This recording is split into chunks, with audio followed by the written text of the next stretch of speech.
Raw offered us some surprising returns, some storyline build, and so much more as we move closer and closer to SummerSlam. And we're going to review it here on the Hitting the Turnbuckle podcast. As said, Monday Night Raw was very, very good, coming off the back of Money in the Bank. There is so much to get into and so much to discuss. Let's start with the return. So this week on Monday Night Raw, it was Liv Morgan and Dominic Mysterio as a team against Selena Vega and Rey Mysterio. Now, throughout the night, there was a lot of cut scenes where initially there was a bit in the Judgment Day locker room where they were going through training ahead of their match, and a very compromising position. Liv put Dominic in. The whole Judgment Day poked their head around the corner. Such a funny, funny skit. Um, and then Damian Priest had a phone call, and he's like, "Where are you?" and bits and pieces like that. So you are thinking, is it going to be the return of the Eradicator? Well, throughout, and as I said, it continued on. Dominic and Liv had their match against Selena Vega, Rey Mysterio, which they were successful. They hugged. Dominic and Liv hugged for the first time. Dominic was then rushing to push her away.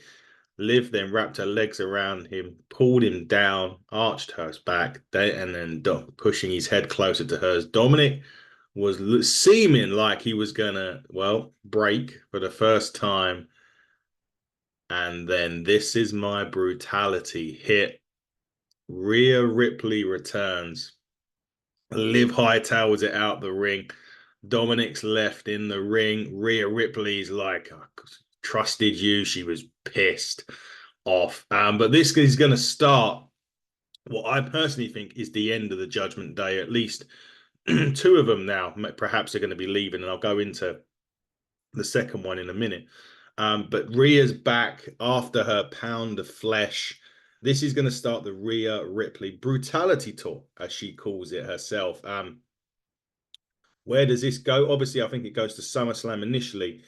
My belief is that Dominic is going to potentially align himself with Liv Morgan. I think that's where it's going. Liv said that the whole point of the Revenge Tour was to basically take away everything Rhea Ripley had. And she's doing that by going into the heart of Rhea Ripley, which is the Judgment Day. And I think Liv's going to do that. Actually, just one of the funny bits when they were training out the back and the Judgment Day caught them, Damien said to Dominic, saying, like, "It's not that hard." And Carlito just turned around and said, "I think it is." It was quite funny. "That looks hard to me," or something along those lines. That was a great line.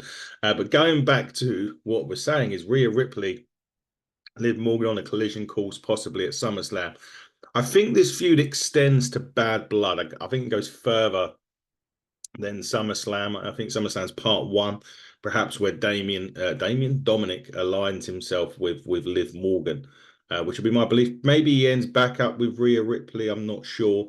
But I think this one goes to Bad Blood. I think there's a long bit of longevity about this storyline. It's taken a while with Rhea being out, Liv Morgan winning the championship and starting the breakup of the Judgment Day from within. I certainly feel like this feud's got legs, and it should be given it. They're two very good. Liv Morgan's improved immensely. Rhea Ripley's probably one of the best women in the WWE. So I think that one's going to go to at least October. Perhaps with Rhea winning the Women's Championship back at Bad Blood. We'll have to wait and see as that rolls on. But Rhea Ripley returns. It was a great return. Massive pop from the crowd. And now we're going to get to see how this pans out going forward. Is this going to be the end of the Judgment Day as well? Are they going to start breaking bits up? The other thing I was saying about a second face in the Judgment Day. So Rhea Ripley is listed as a face right now, and apparently backstage within the WWE. The rest of them are all still listed as heels. But Damian Priest is another one for me that's maybe edging out of the Judgment Day. Now, Damian Priest himself, now, if you remember at Money in the Bank, if Seth Rollins lost the match, he wouldn't be able to have another World Championship match while Damian is champion. Now, Seth will get onto a bit later on, but after Seth had his bit earlier at the start of Raw, he met up with Damian Priest backstage, and they both said that they were a man of their word, and that Damien didn't have the Judgment Day involved. Seth couldn't, win, so he can't, he's a man of his word. But there was that controversy with the referee and the cover that should have, it was a free because Damien didn't kick out. And they played on that. And the good thing about the WWE is they actually brought that into it. And that's kind of given Seth Rollins an out. So Damian Priest at this point said, look, once I beat Gunther at SummerSlam, which I don't think he's going to, but once he beats Gunther at SummerSlam, he's going to give Seth another shot at the heavyweight championship. So basically it's the get out, really. So the kind of, like in Seth's case, it's kind of helped him because Seth originally couldn't take on Damian Priest for the championship while he was champion. Because of that referee mistake, Damian Priest has said that after he beats Gunther at SummerSlam, he will be allowing Seth another shot at the gold. So Seth's not out of the championship window yet, but Damian Priest in 3 weeks' time goes one-on-one with the Ring General in a match that's going to be probably one of the hardest hitting matches we'll see at SummerSlam, or we'll see full stop in wrestling. And that, I think, is when Gunther will win the World Championship. So Seth may have to wait a little bit longer, but Seth will be busy, and we'll get to Seth very, very shortly. We'll talk about the Wyatt Six now. They did get involved. Jey Uso beat Chad Gable on Raw this week. Very good competitive match, as you can imagine, with these two. Jey is still massively over. We'll get on to a little bit more about Jey in a minute. As the match was coming to an end, Chad Gable had the ankle lock on. The lights started to flicker and go down as if the Wyatt Six were coming out. Jey hit the spear, got the 3 count, yeeted and legged it out the ring as the lights kept going down. Eventually, Nikki, Sister Abigail, Nikki Cross, come out and gave Pat McAfee yet another video. And Chad Gable lost his match and then subsequently wanted to vacation. I think he said to Adam Pearce, and we'll get into a bit more about that in a minute because there's more to come from for that bit. The video itself was more about the Wyatt Six unmasking a little bit, so you could see who the individuals behind the masks was. So it was very well crafted, as all of these videos have been. All of the promos and all of the sort of bits and pieces have been well crafted. And I think now the Wyatt Six are getting ready, or at least Bo Dallas is getting ready, or Uncle Howdy is getting ready for his first match. It's seemingly now, as everything's set up. A little bit after that, as I mentioned, Chad Gable was talking to Adam Pearce about taking a vacation. As Adam Pearce opened his locker room, room to the door to his office, there was Bo Dallas, looking very much like Bray Wyatt, I have to say, staring a hole straight through Adam Pearce. So it seems as if it won't be long before the Wyatts, or at least Uncle Howdy, gets back into the ring. A lot of people have been quite critical about saying, oh, every week is the same. But I think right now it's been good because it's telling the story about how this family come together and how Uncle Howdy, or Bo Dallas, brought these guys back together after being left by their families, so to speak. So I think that brings the story quite nice. I think we still need to understand a little bit more about why Chad, but I think it's to do with the fact that Chad Gable basically berated Otis and Maxine and everybody else. But the interesting thing about Chad is the whole Diamond Mine thing has kind of gone by the wayside over the last few weeks. I'm not sure whether now, if that's been put on hold because of this, is it something to do with it not happening now, or is it going to happen and they're going to align together to take on the Wyatts potentially? But yeah, it'd be good to see that Diamond Mine Chad Gable faction help a bit more, or get into it a bit more.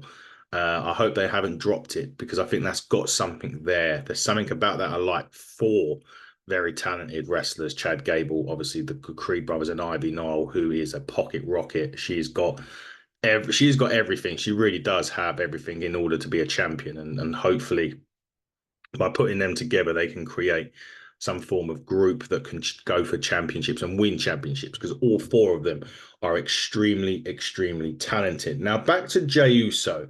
They did on the commentary on Raw talk about the new bloodline and how it's wreaking havoc, and they don't know what Jey feels about it. And we obviously know Roman is scheduled to come back real soon, probably at SummerSlam, and start that feud with the bloodline, the new bloodline. There is obviously a lot of talk that the old bloodline, Roman and the Usos, maybe even Sami Zayn, will come back together. With the draft and everything like that, unless they do something to work it out, I don't see how that's possible. But nevertheless, the Usos will probably be reunited, at least temporarily, for this feud. Will they bring in Zilifar too? Will they bring in Hukuleo for this? Who knows? But it does seem that Jay's not.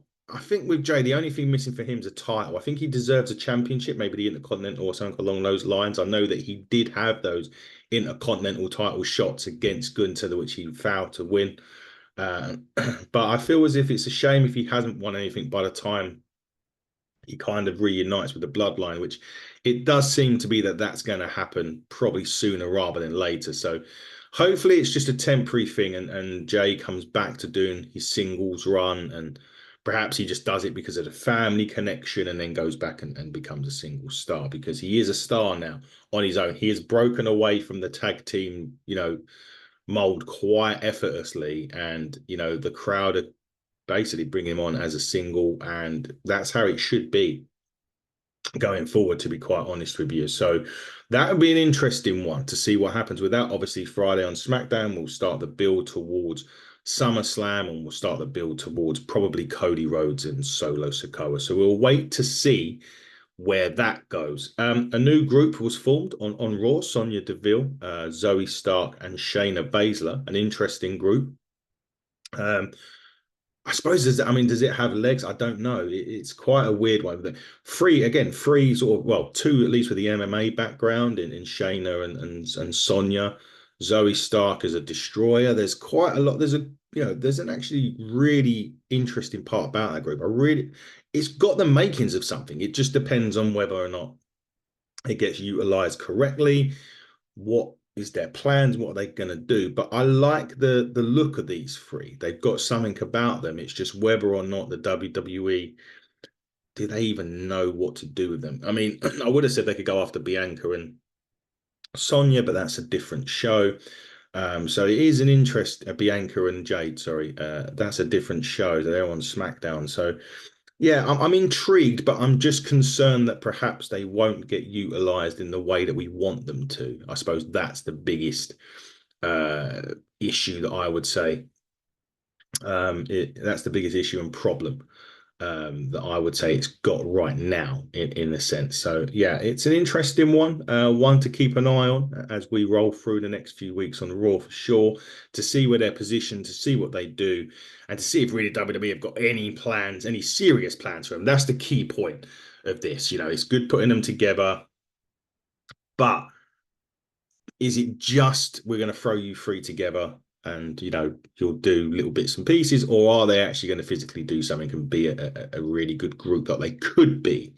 We'll have to wait and see for sure. Braun Breaker had an interesting Raw. He absolutely annihilated Sami Zayn, which has cost him suspension or money or whatever Adam Pearce has done.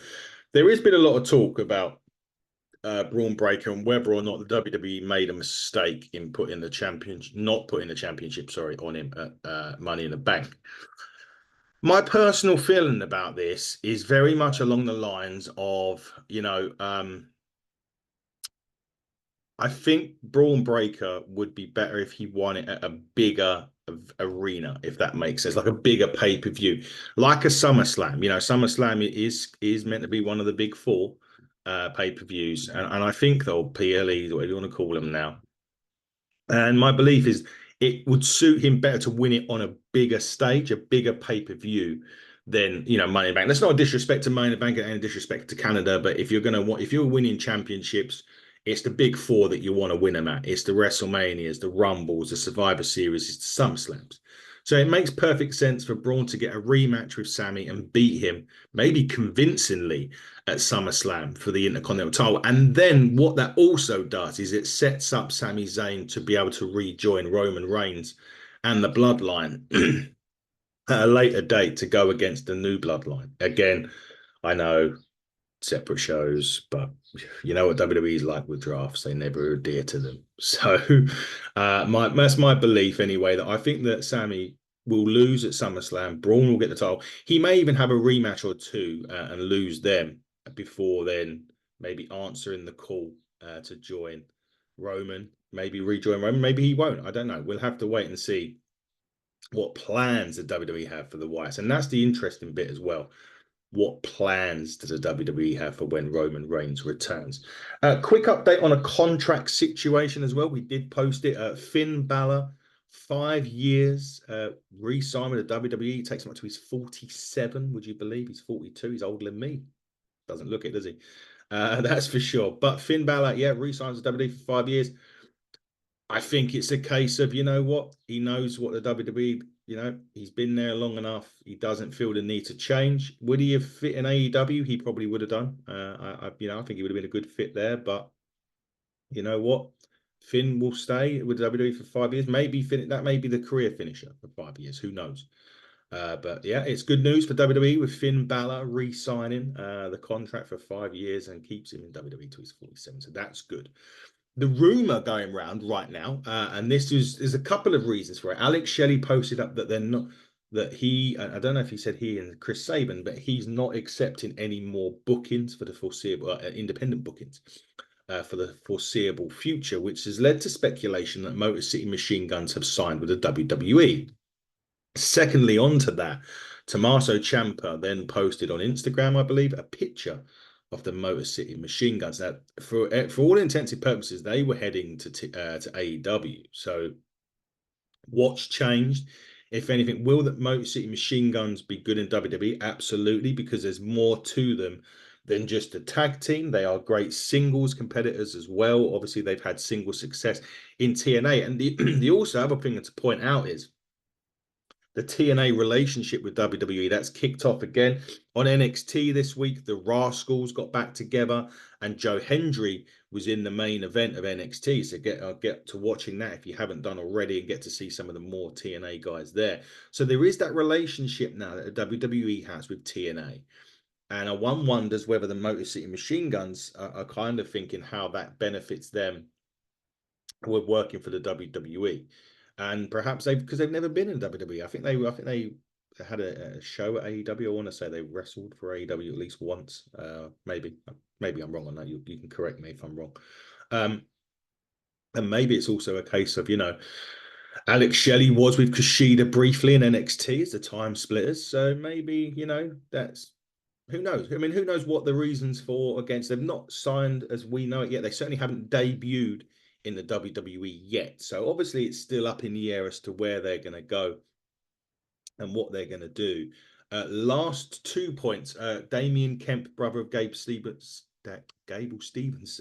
it's easier to say this time in the morning, released from the WWE as well. And I think it was cool. I think from from what I've read online, quite a bit of a surprise on that one. They did kind of finish him off on NXT this week. I think one of the teams said they threw him in the back of a trunk of a car or something like that. In other words, he's been killed off from NXT. So is it a surprise for me? I'm not really sure, to be quite honest with you. I didn't see enough of him. I don't really watch a lot of. I mean, I've started to watch a lot of NXT since the TNA partnership has started, but I didn't really. We don't review NXT. We have done on some occasions on the channel, reviewed NXT, just not too much of it. Perhaps we're going to start needing to do it again. I need to find another hour of my day or so to be able to have a couple of hours in the week to watch it. But perhaps we should, because it is growing very quickly. The TNA partnership is kicking off very nicely on that. So perhaps we will start to review NXT again. But yeah, Damon Kemp released. The last bit of contract news comes from TNA, but it has WWE, kind of has a little bit about WWE about it, implications, shall we speak. And that is Jordynne Grace. Now, Jordynne Grace has come out recently and said her contract with TNA is up in January. Now, I said this, and I may have said it probably at the Royal Rumble time if she isn't signed at the end of her contract to the WWE or AEW. And this isn't a hit at TNA whatsoever, but you can tell. I think you can tell already. Maybe this is WWE has always probably started making plays for her already.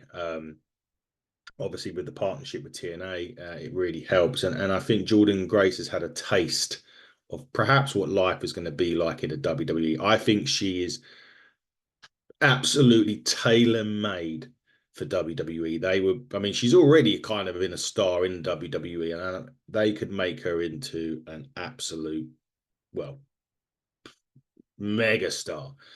Quote LA Knight in the WWE for sure. That's where my money would be on there for now. Listen, you don't rule AEW out in this, but it's a bit like a couple of like the Will Ospreay situation. Obviously, Will didn't want to move to America, which was fine, and obviously in WWE you kind of have to. But there was also the thing about the better the devil that you know, and Jordynne Grace has worked for the WWE on quite a few occasions now. And by all intents and purposes, she's got an open challenge on TNA Impact this week, and the rumors are right. Someone from NXT is answering that challenge, so she knows what it's like. She's been there. Time is probably right, and I know she's been at TNA for a long time, off and on. I know she took a break and come back, but she's been there a while. I think it's time for her to move on, and WWE for me seems the likely destination just because she's worked, she's been there, she knows how it, she's been a part of it.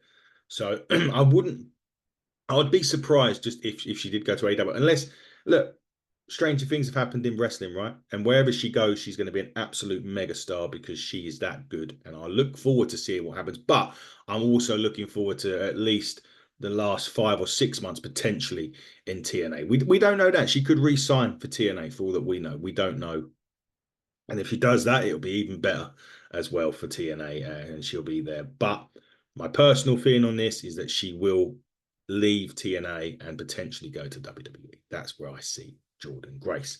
Let's talk about a big talking point on Raw, the final bit of Raw we're going to get into. CM Punk come out on Raw, essentially wanting McIntyre to be unsuspended. So for those of you that don't know, McIntyre really kicked off on the pre-show, or the post-show, sorry, of Money in the Bank, elbowed Adam Pearce, got himself a fine, got himself indefinitely suspended. Punk come out and was basically calling him a keyboard warrior, and he should have kept his mouth shut, and they could have, ultimately he wants to fight Drew McIntyre. Drew didn't come out, but Seth Rollins did. And Seth was irate that Punk had cost him. Basically, Punk sticking his nose in Seth's business. Punk said he was sorting out his own business. He even went to sincerely apologize to Rollins, and then they started trading barbs. And you kind of thought at first, well, hang on a minute, Punk's a bit serious here. He didn't really mean to cost you, but he was taking care of his business, so to speak. And it led to a bit more of a hate. And Seth did say that, actions have consequences, which is what Punk was kind of alluding to in his promo to Drew. You attacked me in my hometown. That has consequences. You stole the bracelet which has my wife and dog on it. That's got consequences. And Seth sort of at the end of it says, yeah, your actions have consequences. So where are they going with this? Are they going with Seth against Punk? Are they going with Drew Punk? Or are they going triple threat at SummerSlam? So what happens after is that Adam Pearce says he'll have Drew on Raw next week to try and sort it out. He's told Punk to stay away from Raw next week while he tries to sort it out with McIntyre. And he's told Punk to pretty much go and get himself cleared, so that they can end this feud.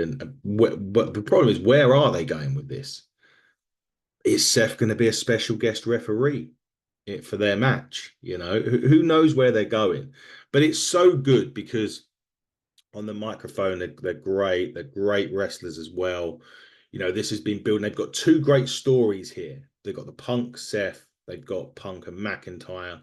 So they've got 2 little feuds already bubbling away nicely for Punk. Will he go for maybe Seth? Will something happen on Raw next week that rules McIntyre out of SummerSlam so Punk has Seth and then saves McIntyre for bad blood? Or will it be that Seth is the referee, he cost Punk the match, and that sets up Seth and Punk at bad blood? There's so many different things at the moment, which is why wrestling at the moment is so good, because there is so much going on wrestling at the minute. It's been great. Raw was good, solid show. NXT, like I've just mentioned, go check it out. The Rascals return. Joe Hendry is in the main event, so go check that out. We've got SmackDown on Friday. We've got Dynamite tonight as well, guys. That's going to shape up to be an interesting one as they move ever closer to All In over here at Wembley Stadium. So much going on, so much good stuff. TNA on Friday, Jordan Grace's open challenge was rumored to be answered by an NXT member of the NXT locker room. So get yourselves on that on the TNA Plus app. Raw was great. Moving on now, we got SummerSlam in 3 weeks' time, but more importantly than that, we have Buckle Up this Sunday with Ignite. Get yourselves down to Boreham Wood. A few handfuls of tickets left now. Is there going to be a surprise or two? Who knows? But guys, keep it locked on our channels. HTT Buckle on Twitter, Hitting the Turnbuckle podcast, and all other social media outlets. We'll be back with the NWA review for this week's Power. Myself and Fiona will be getting into the booth, so to speak, and recording that later on today. You'll see that tomorrow on the channel. So get yourselves watching that as well. But until then, everybody, buckle down, stay safe, and goodbye.